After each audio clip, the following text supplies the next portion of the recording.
Crime can be done easily without any prior arrangements, but a criminal can never lie in front of the cops whenever they're caught. Today, we're going to talk about a criminal who acts normally while the interrogation. Let's find out together how a person is emotionless. On the 23rd of May 2019, a lady was on a walk with her dog on an old dirt road in Pensacola, Florida, where she found a dead body wrapped with duct tape.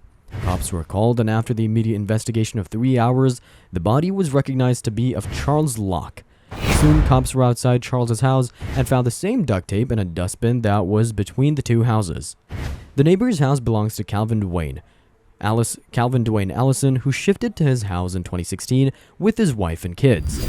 The police called him and interrogated him about his personal life and how was his relationship with other neighbors nearby, which seems to be fine with everyone. He even responds with some sort of personal information about Charles, which was like this: his wife left him 1.5 years ago, and then he had strokes, due to which their family was concerned about Charles, else nothing. He always mentions that the given information was provided by his wife. All of them were shocked that Calvin personally was not connected to anyone, and the main reason was his work life. Nobody can suspect him of a murderer until cops started to ask a few questions about the death spot, the tiles, and the boot marks that they found. Do you also feel curious about the whole situation and what happens next in the crime story? The interrogation makes the scene curious in every situation, and soon it was confirmed that the footprints and the tires belonged to Calvin. Police also investigated his house, where they found women's clothing, makeup, and a wig, which makes everyone curious. That's why, what, and how Calvin did this all. He didn't utter a single word. He didn't even want to accept his guilt at once. As time passes, interrogation was getting worse because he was still on his point that he didn't do anything. How did your tire, your left front tire, because you have 4 different tires on that truck, your left front tire's cupped? Okay, you know what that is, right? Cupped. All right, it's when you ran over the sheetrock, it left the black tire marks on there that matches your tire. I didn't do it. Who did it?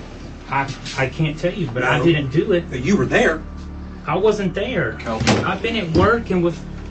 Where all the other family man gets depressed after killing a man for any sort of purpose, Calvin was not ready to understand that whatever incident happened was wrong for him as well as his family. After all the questions and pressure the cops did on him, Calvin admitted and started uttering every single situation that he had gone through. He said Charles tried to harass him physically, tried to kitch him, touch him badly. I need to know what happened over there. He tried to kiss me, Try to kiss you. grab me, and pushed him down.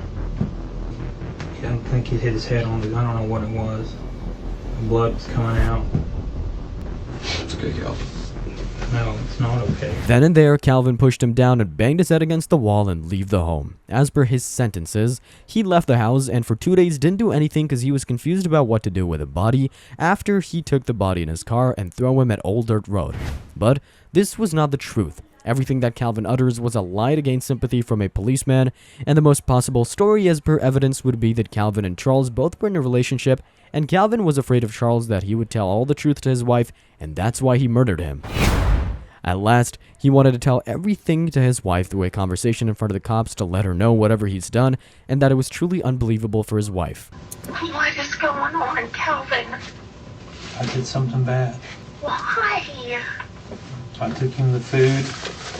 When I set it down in the kitchen, he made a pass at me and I pushed him and he fell. Hit his head, blood went everywhere, and I panicked. He tried to kiss me. What? Why would you not say something? Like, why would it was an accident, Calvin? The murderer after that was feeling guilty for all incidents that happened, but as we know, it was too late now to apologize. Calvin was then sentenced to imprisoned for the murder of his neighbor Charles. They were both good friends and they were having a good relation, but it was all screwed up by an accident that took place that day. This is all for today. I hope this was a curious and interesting chapter for every viewer. If you want more content like this, comment down below, and don't forget to like, subscribe, and share the video.